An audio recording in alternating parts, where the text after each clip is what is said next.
नमस्ते विद्यार्थियों। आप सबका एमए पूर्वाध संस्कृत की कक्षा में पुनः स्वागत है। हम आज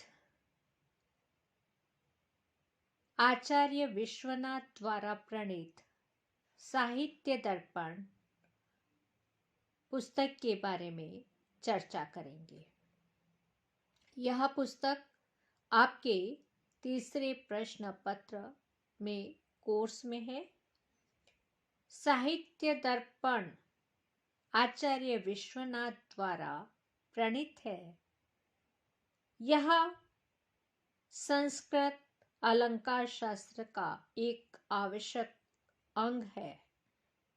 काव्य साहित्य के प्रेमी जन के लिए साहित्य दर्पण से बढ़कर कोई ऐसा अलंकार ग्रंथ नहीं है जिसमें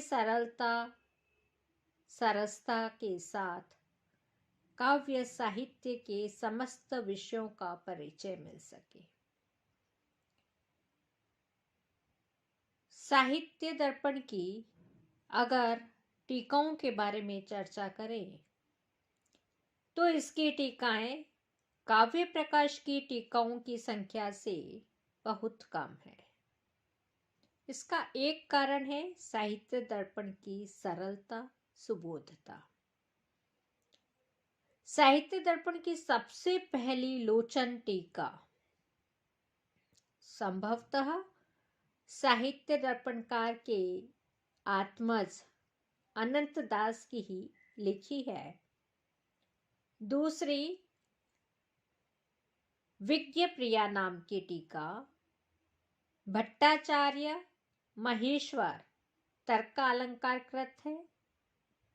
श्री रामचरण तर्क वागीश की लिखी साहित्य दर्पण विवृति और श्री दुर्गा प्रसाद द्विवेदी द्वारा विरचित साहित्य दर्पण विवृति पूर्ति साहित्य दर्पण की संस्कृत टीकाओं में अधिक प्रसिद्ध है। साहित्य दर्पण की चौथी टीका विमला श्री जीवानंद विद्यासागर की लिखी है। महामहोपाध्याय श्री हरिदास सिद्धांत वागीश की लिखी है। कुसुम प्रतिमा टीका का भी पूर्व के प्रांतों में प्रचलन है।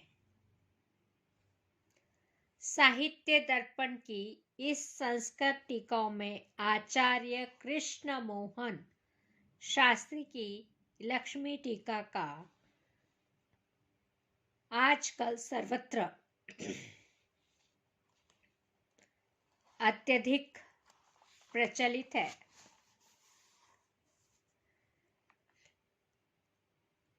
आचार्य विश्वनाथ का समय निर्णय वस्तुतः निसंदिग्ध है।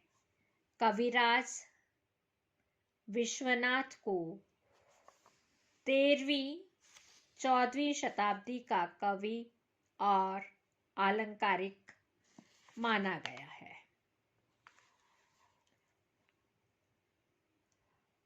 विश्वनाथ कविराज के पूर्वज उत्कल के कवि पंडित हैं। इनके प्रपितामह का नाम कवि पंडित प्रवर नारायण था।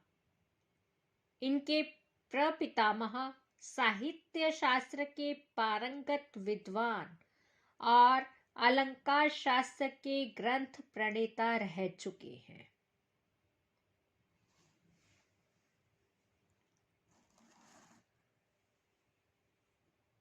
विश्वनाथ कविराज के पिता कलिंग राज्य के एक प्रतिष्ठित पदाधिकारी रहे होंगे, ऐसा अनुमान लगाया जाता है।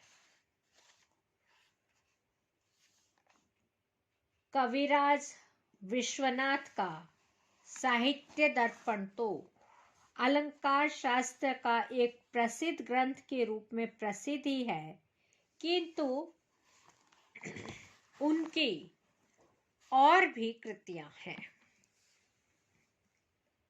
जिसकी स्मृति साहित्य दर्पण के पृष्ठों पर अंकित है। इन कृतियों में राघव विलास का उल्लेख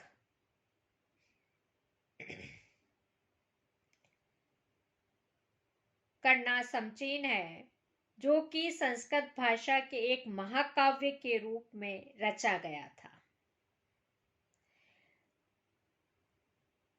राघव विलास की विप्पनेक जटा निबंधनम आदि उद्धृत सूक्ति के देखते हुए यह अनुमान असंभव नहीं प्रतीत होता कि विश्वनाथ कविराज कालिदास के कुमार संभव और भवभूति के उत्तम रामचरितम के पूरे रसिक थे। विश्वनाथ कविराज ने प्राकृत भाषा में भी एक काव्य रचा था जिसका नाम कुवलयाश्चरित है, जैसा कि साहित्य दर्पण के तीसरे परिच्छेद के एक उद्धरण से स्पष्ट होता है। विश्वनाथ कविराज की तीसरी कृति एक नाटिका है जिसका नाम प्रभावती परिणय है। यह प्रभावती परिणय नाटिका विश्वनाथ कविराज की श्रृंगार रसिकता की एक देन ही है।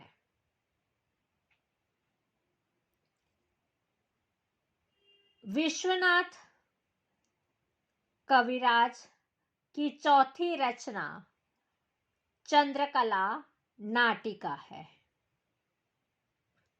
और पांचवी रचना प्रशस्ति रत्नावली है, जिसमें 16 भाषाओं में संभवतः कलिंग नरेश नरसिंहा की प्रशस्तियां लिखी गई हैं।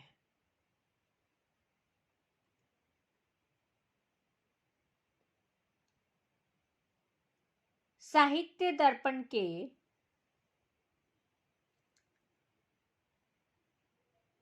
ऊपर अनंतदास ने लोचन नाम की अपनी व्याख्या इन शब्दों में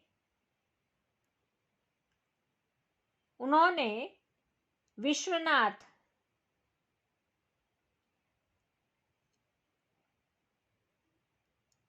के नरसिंह विजय नामक काव्य की रचना का उल्लेख किया है।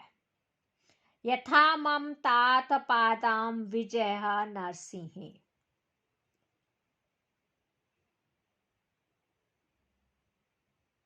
साहित्य दर्पण के निर्माण के बाद काव्य प्रकाश दर्पण नामक काव्य प्रकाश की व्याख्या भी विश्वनाथ कविराज की एक और कृति है। साहित्य दर्पण अलंकार शास्त्र का प्रस्थान ग्रंथ नहीं और न इसमें ध्वन्यालोक, काव्य प्रकाश और रस गंगाधर की प्रवाहपूर्ण वैज्ञानिक और विचारात्मक शैली ही अपनाई गई है। साहित्य दर्पण की एक ही मौलिक विशेषता है और वह उसकी एक महत्वाकांक्षा है जिसका लक्ष्य काव्य साहित्य संबंधी समस्त विषयों का एकत्र प्रतिपादन है। इस महत्वाकांक्षा में विश्वनाथ कविराज को पर्याप्त सफलता भी मिली है। वैसे इतना निश्चित है कि काव्य साहित्य के समस्त विषय एक अलंकार ग्रंथ में नहीं आ सकते। साहित्य दर्पण कोई मौलिक अलंकार ग्रंथ नहीं है, क्योंकि आदि से अंत तक इसमें प्राचीन आलंकारिकों की ही मान्यताओं का प्रकाशन है और प्राचीन अलंकार ग्रंथों के ही उदाहरणों के उद्धरण भरे पड़े हैं, किंतु तब भी सरस और सरल भाषा के द्वारा विषय प्रतिपादन की शैली जैसी इसकी है, वैसी दूसरे अलंकार ग्रंथों की नहीं है। साहित्य दर्पण बड़ा लोकप्रिय अलंकार ग्रंथ है।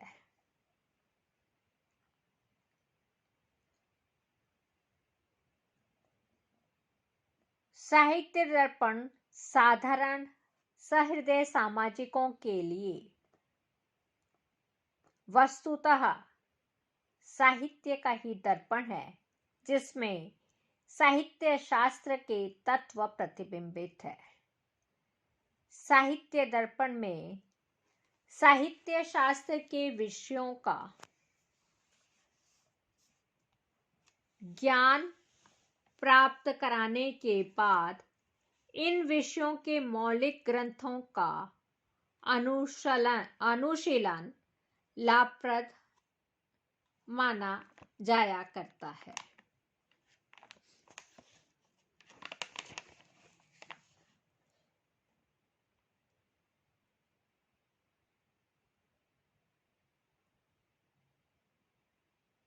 साहित्य दर्पण में कुल 10 परिच्छेद हैं।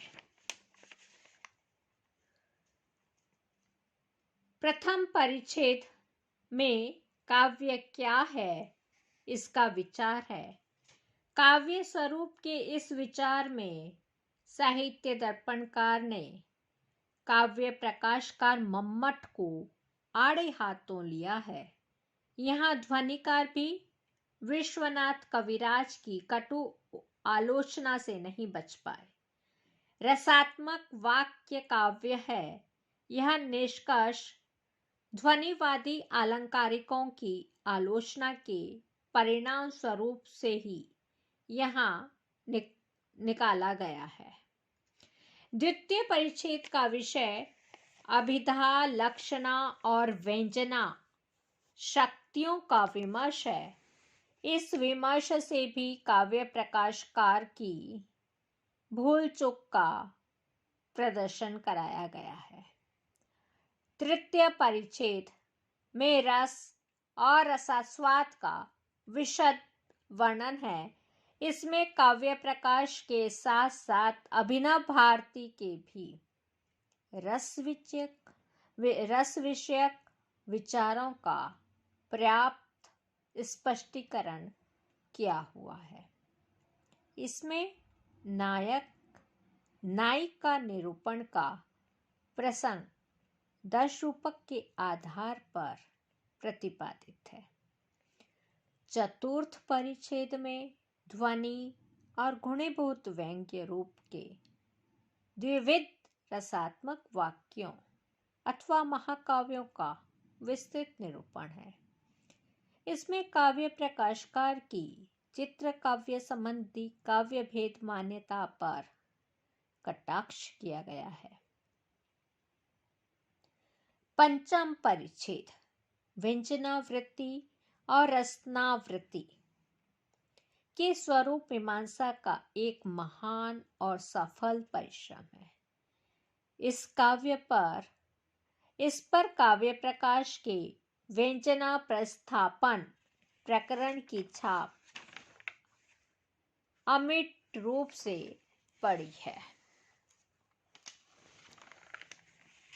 षष्ठ परिच्छेद नाट्य शास्त्र के नाट्य संबंधी विषयों का एक विस्तृत सार संक्षेप वर्णन है। इसमें 10 रूपककार की नाट्य संबंधी मान्यताओं ही प्राय प्रामाणिक रूप से प्रतिपादित की गई है। सप्तम परिच्छेद काव्य दोष निरूपण का परिच्छेद है। अष्टम परिच्छेद गुण निरूपण करता है। इस परिच्छेद में साहित्य दर्पणकार की गुण विषयक अपनी मान्यताएं भी प्रकाशित की गई है। नवम परिच्छेद रीति तत्व का निरूपण है।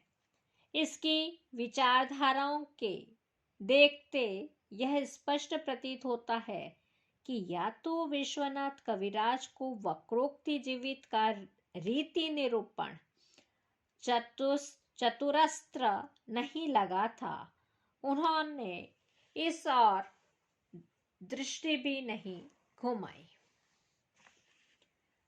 दशम परिच्छेद अलंकार निरूपण के लिए सुरक्षित है।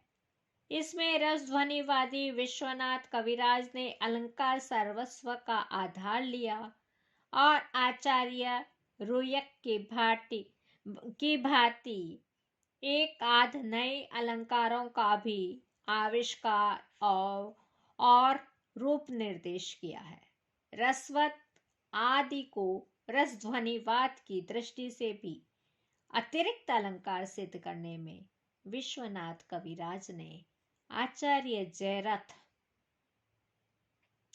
अलंकार सर्वस्व विमर्शनिकार का सहारा लिया है। आचार्य मम्मट की मान्यताओं को तिलांजलि दे दी है। इस प्रकार साहित्य दर्पण में 1 से 10 परिच्छेद में साहित्यिक विषयों पर प्रकाश डाला गया है। अस्तु, हम यहीं पर समाप्त करते हैं। पुनः मिलेंगे।